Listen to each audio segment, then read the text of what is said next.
Hello everyone, this is Erik, the Asian movie enthusiast, and welcome to part 2 of our exploration of Asian horror films released in 2018. As usual, we've survived the worst movies back in part 1 when we did that one, so the titles we're discussing tonight are better than the ones we covered in the last video. However, they're only moderately better, and I could see some people perhaps not enjoying some of the films we're covering tonight. So you should still exercise some caution and only watch the ones that seem truly interesting to you. Now, as I mentioned in part 1 of this video, the Southeast Asian industries have ramped up their production in this particular year, and now represent a larger percentage of the films I'm covering. This is especially true for this evening, so keep that in mind as we go through these movies. Pay attention to the countries of origin. And remember, titles for all of the movies I discussed will be listed in the description box below. First film we're covering this evening is from Indonesia, and that is Jaga Pocong, from 2018, of course. The Jakarta Post plot synopsis is paraphrased as follows. The main character, Nurse Mila, gets summoned to a mansion to care for an ailing woman. When she gets there, she meets with Radit, the woman's son, played by Zach Lee, who had supporting roles in The Raid 2 and The Night Comes For Us. She soon discovers that the woman just died, but after her arrival, she's tasked to bathe her, wrap her in a shroud, and look over the body. And as you might expect, spooky stuff starts happening. Now, the opening act of this movie is actually pretty good. Not especially memorable, but we get a Pocong-specific dressings and clothing, which, Indonesia's had multiple films regarding this particular entity, I guess supernatural entity. But much of everything else is by the book for the genre. It's also rather slow-paced. Now, much of the first half of the film consists of our female lead walking slowly around this dimly lit house, which does provide a consistent tone and a baseline for spookiness. She hears and briefly sees some strange things, but we have seen this kind of thing before many times. Now, near the midpoint, there is a pretty effective and creepy ghost scene. I liked it because the ghost was shown for a while, and it was like standing behind the protagonist as she's walking towards the camera. And the rest of the film also consists of the woman kind of like exploring the house, trying to figure out what's going on, which does limit the storytelling. There's not a lot of story to this film. Still, it's watchable enough from a horror perspective. The color scheme in this is kind of monotonous. It's not very colorful or varied in its visuals. The lighting is dim, kind of drab, and the interior design of the house is kind of forgettable. A lot of the rooms and hallways look the same. So it is lacking in a visual flair. I was hoping Zach Lee would have more screen time than he eventually got in this film, but he's basically a supporting character who pops in and out. I viewed this on Daily Motion, but the subtitles were unavailable, but I don't think it was really that big of a problem because there wasn't that much dialogue to this. You could really follow it pretty easily. This could have made part 1 of this video, but I think it did a slightly better job than those other films at holding my interest to barely earn a pass grade, and I want to emphasize barely. It's not a bad movie. I don't know, it has just enough horror content in it and scares to barely kind of scrape by and get a pass grade. So, not an emphatic recommendation, folks. But I do marginally recommend this. It is available, like I said, on Daily Motion without subtitles. Alright, our next film tonight, we go to South Korea for the next one. And that is The Wrath. In the household of Lee Kyung-jin, a high-ranking official of Joseon Kingdom, 3 sons die strange and bizarre deaths from an unidentified horror. A woman, pregnant with a child of the 3rd son, lives inside of the house. She must deal with her unlikable mother-in-law and soon learns of the evil spirit that haunts the premises. This is actually a remake of the Korean film named Cry of a Woman from 1986, which I have not seen due to its limited availability.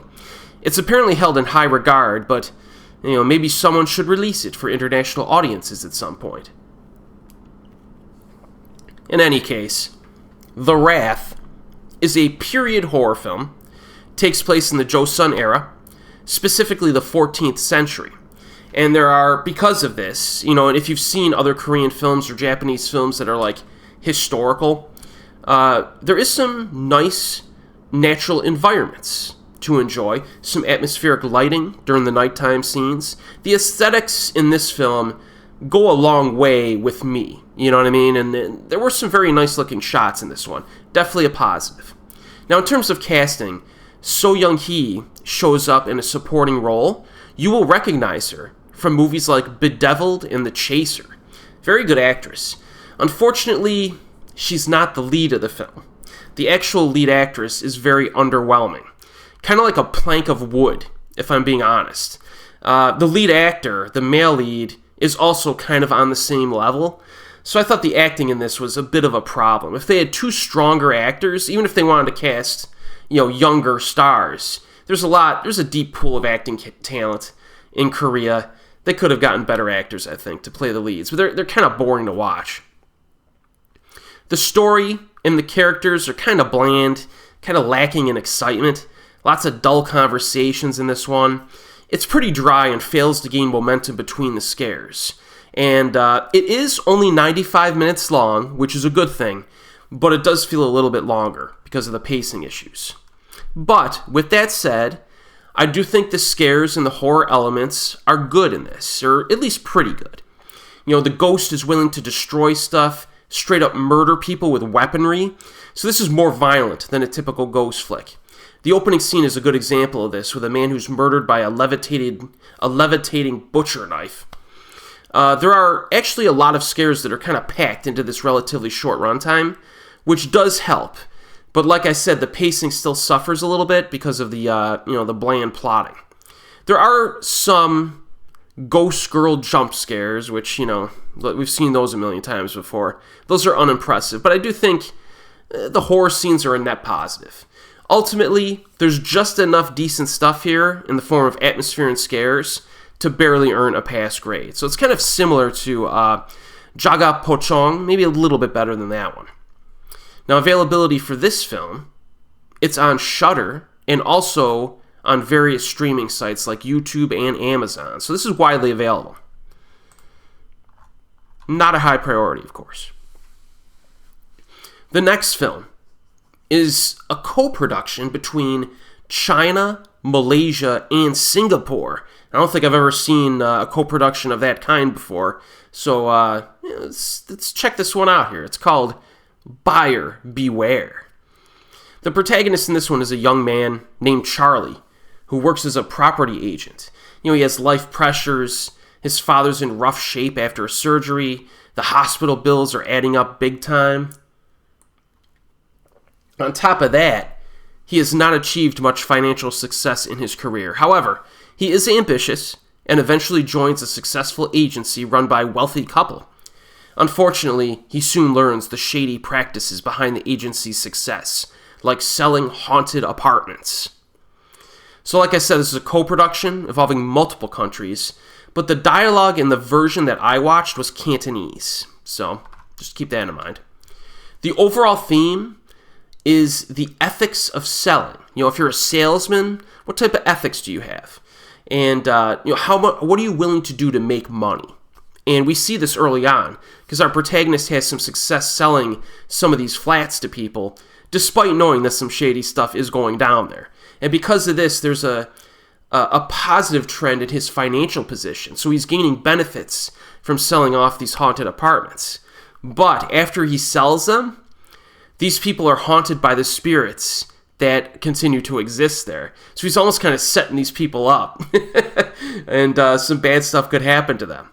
So as a salesman, should you deceive your customers? Should you put them in danger for a quick buck? You know what I mean? That's the theme of the movie. And for the purposes of comparison, like if you imagined being like a real estate agent in Japan and like you were selling the Ju-on house to people over and over again. I mean, you probably wouldn't live long enough to do that, but it's kind of a similar premise, although not quite as egregious. So character development and story pretty basic, maybe not significant in its depth, but there are some consequences to character decisions in this, a few of which are rather surprising. I give the film credit for going to some places that I didn't think it would go. So I did kind of like the story in this, even though it's kind of basic. The scares in this one, kind of hit or miss. You know, the opening scene is decently creepy. It involves ghastly images that appear on the character's camera, but don't appear to the normal eye. And the scene ends with a cheap jump scare, unfortunately. There's a good scene involving cabinets, as well as a burnt-looking ghost. Looks like it was burned to death, and it looks pretty good for effects. There are a few obnoxious, cheap jump scares here and there. You know, a friend pats a guy on the back and then uses a loud boom. Like, no, you can't be doing that anymore. A few scenes have CGI that's noticeable as well. But there's a legitimately suspenseful scene involving a little girl later on, one of the highlights of the movie, and I liked the scene in the bedroom as well. Again, kind of like a mixed bag with the scares, but overall, pretty good. The ending, I think, could have been a little bit better in this. They could have improved on that, but I think overall, this is a decent enough flick. Like I said, some of these films tonight are like, they're barely earning pass grades here. So be careful. Make sure that the movie seems interesting to you, or maybe you're really interested in the country of origin and the horror from that country, then check it out. Now, availability on this one, it's on DVD. I actually did buy a copy of it because it was the easiest way to watch it, and I got it off of Yes Asia, and I think it's kind of cheap. I think it was like $10 or something like that, $12 I want to say, somewhere around there. And it does have subtitles as well. All right, we keep country hopping here. So now we do a solo production from Malaysia, and that is Munafik 2.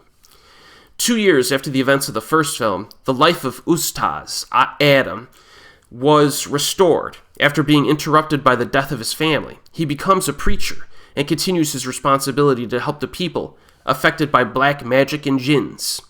Meanwhile, in a nearby village lives Sakina, a poor single mom who is haunted by an evil spirit linked to Abuja, a man with misleading religious teachings. Adam must embark on a rescue mission to save Sakina from the evil spirit and Abuja's torment. Now at this point, I think we get a jump up in terms of quality here. We get a little bit of a jump, okay?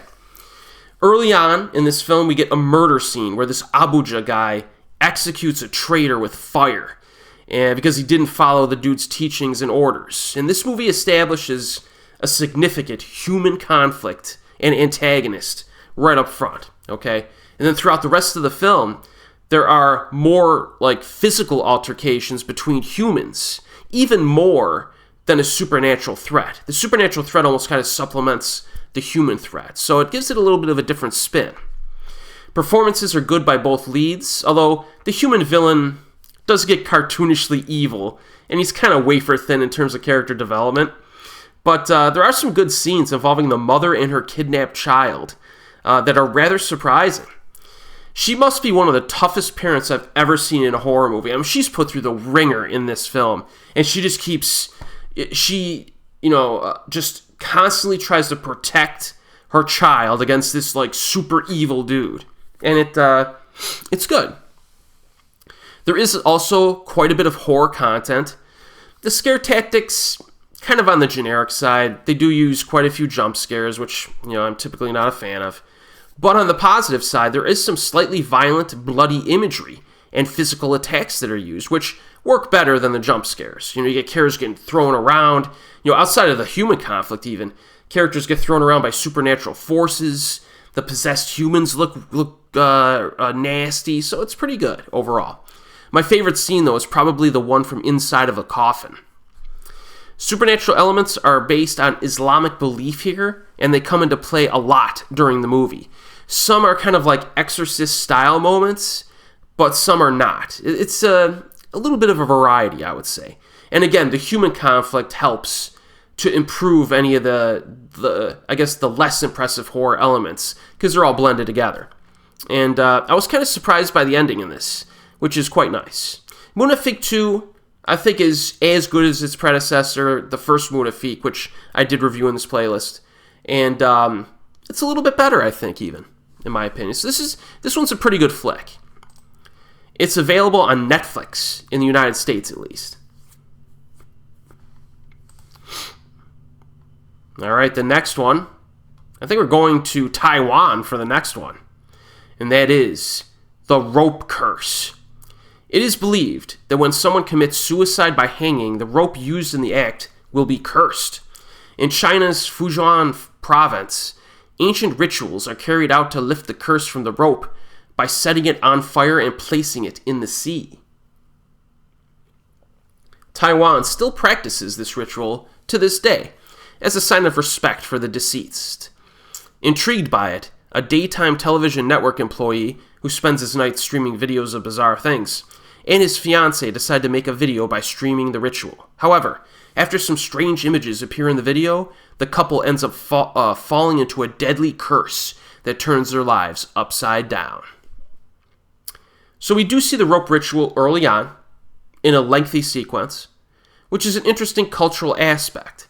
It does help to distinguish this film from other supernatural horrors of its kind. It creates more of a local experience, so to speak. There's quite a bit of spooky atmosphere in this, definitely a strength for this film, and an important one, since it's kind of the focus of everything. Early on, we get like some fog at night. The sound design is good. There are a bunch of scares and creepy shots in this. There are a few jump scares, which I generally do not like, but some of them are actually well executed.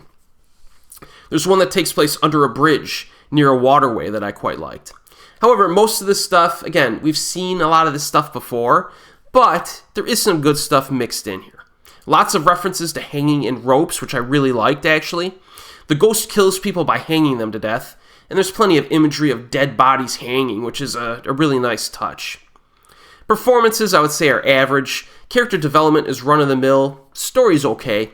Still, though, the events that lead to the curse are somewhat effective dramatically, since they deal with bullying, and that's reliably disturbing subject matter almost always. The ending, a little bit predictable. Pacing drags a little bit, but I do think the rope curse is certainly watchable. Nothing significant, but I feel like the horror elements in this work a little bit better than some of the prior films we've talked about in this video. This, you can watch The Rope Curse on, well, you can buy it on DVD. It's also on YouTube without subtitles. All right, the next one is from Thailand, and it has gained a little bit of online hype, a little bit of online interest. And that is The Pool. Day, an insecure art director of a commercial production company, is left alone to clear up a 6-meter deep deserted pool after the shooting of the commercial. He actually falls asleep on an inflatable raft due to an unbearable fatigue. When he wakes up, the water level has sunk so low that he cannot climb out of the pool on his own, and he's been left alone.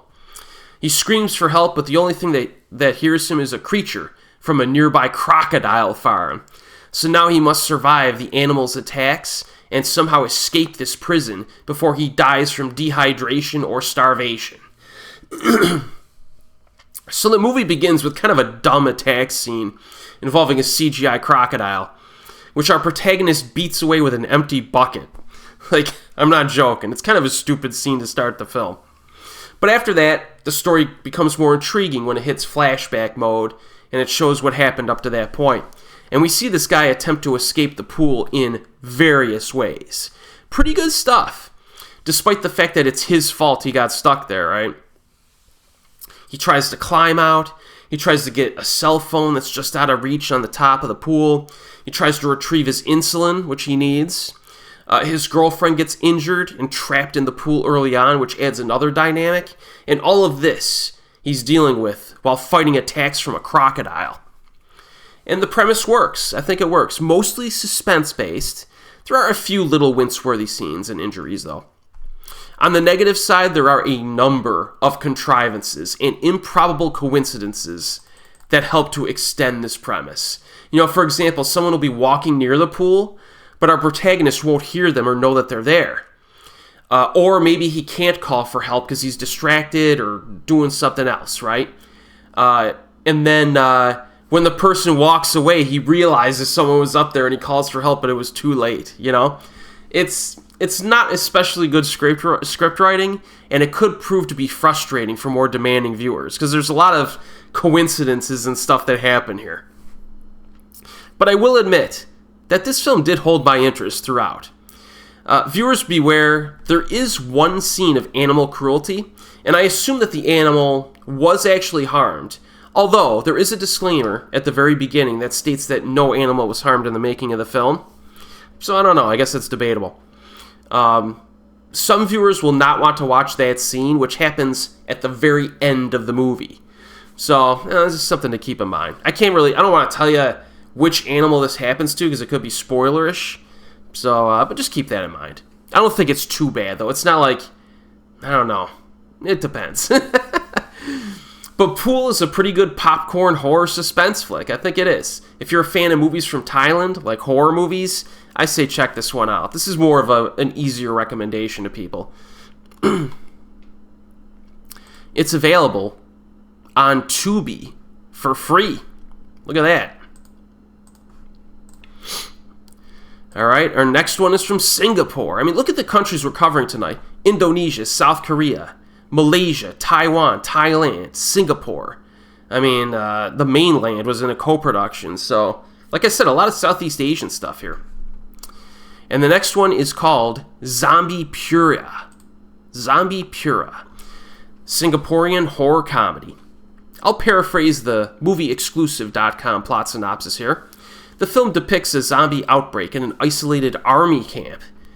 Colonel Caillou is a lazy soldier doing guard duty during his mandatory service when a mysterious virus breaks out and turns his comrades into rabid zombies. Trapped together, Caillou must team up with his arch-rival to survive. Cut off from the outside world, their military training is put to the test, and they must find out what it means to be real soldiers. So, as the synopsis suggests, one of the dudes pretty lazy in this when he's on guard duty. I mean, his perspective is actually quite funny. His perspective is that their country is safe and will not engage in a war anytime soon, so maximum effort is therefore no longer required. And that's his logic. It's actually quite amusing. This is part comedy, of course, but it's fairly effective. As one example, I like the scene where the soldiers kind of fake their sickness and illness to get out of duty. Not exactly laugh out loud hilarity, but it's charming and not obnoxious, which is important for comedy. Don't annoy me if you're doing comedy, right? And it does a good job of avoiding being too annoying. The zombie mayhem begins early on, and the infection spreads pretty quickly after being bitten. These are fast-moving zombies and/or infected humans.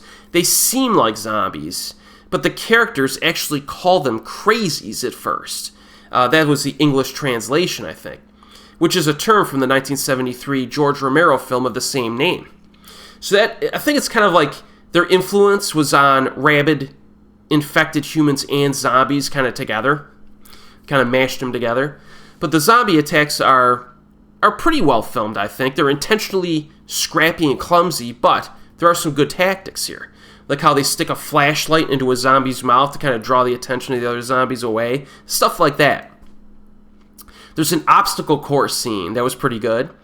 The protagonists use muscle memory against the zombies, and they'll explain you what that tactic is when you watch the movie. There's also a zombie repellent, very specific, that I've never seen in a zombie film before.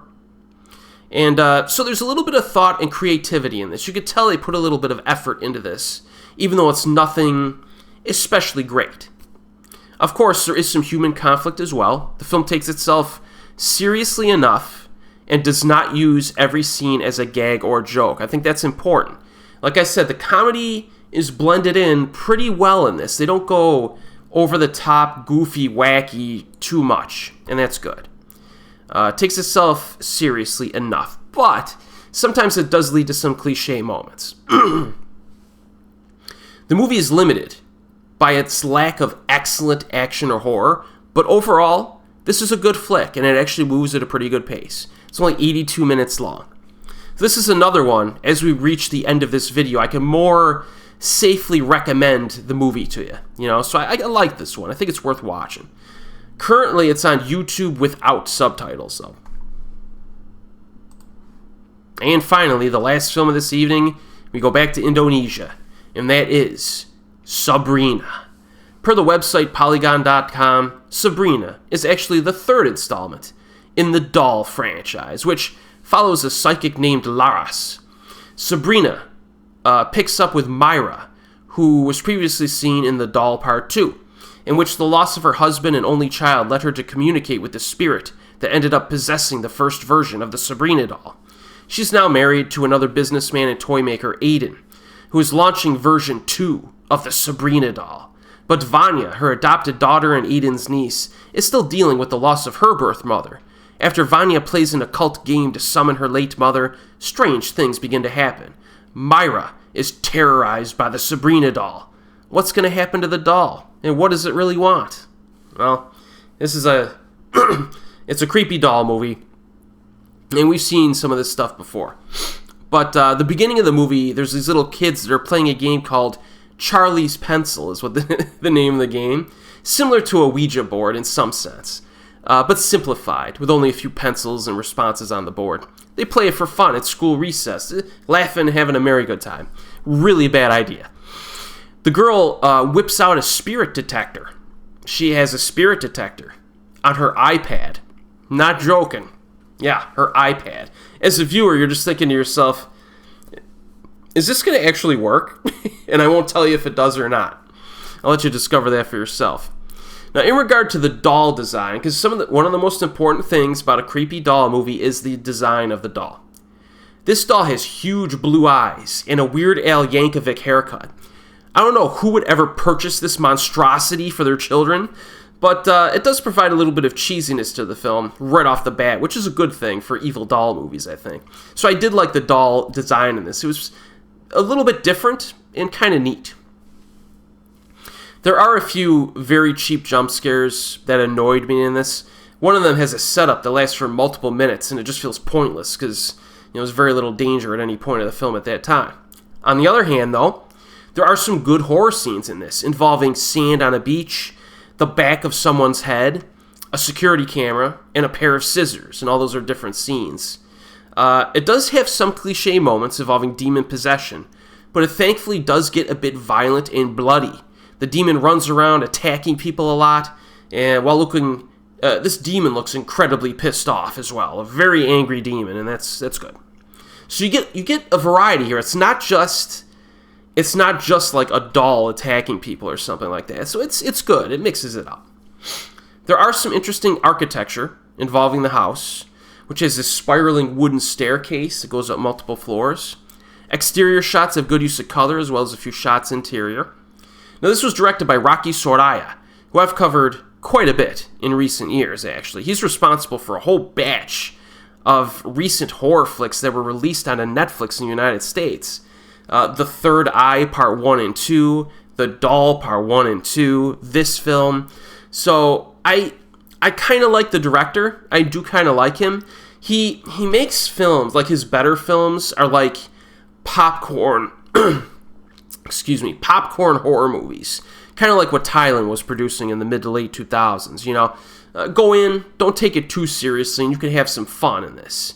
If you've seen any of his other films and you enjoyed them, check this out. It's a decent popcorn flick. I think The Third Eye, Part 1 and 2 are also worth watching. They're moderately enjoyable and kind of fun. So yeah, I do kind of recommend this one. The availability of this, though, it's still on Netflix. It's been on there for a while, and it continues to be on there. So that concludes Part 2 of our journey through Asian horror films released in 2018. Again, very few of these I've really put my weight behind. Part 2s are always like this. If you follow this playlist, it's very rare. Well, it's uncommon when we have a Part 2 that has really solid movies in it. But hey, you got a nice selection of industries here. If any of the particular premises interested you, maybe check it out. And I would say Zombiepura and The Pool are probably easy, and Munafik 2 even, are pretty easy choices from this list. And what else we got here? Oh, yeah. Be sure to join me for part 3, because we'll crack into a batch of films that are even better than the ones that we covered this evening. And that's the next part is going to be better movies, and then part 4. We actually got a big part 4 in this. I think I might be covering maybe 7 movies in part 3, and then like 10 in part 4. So this was actually a pretty good year for Asian horror, but we gotta get there. And as always, folks, I'll see you next time.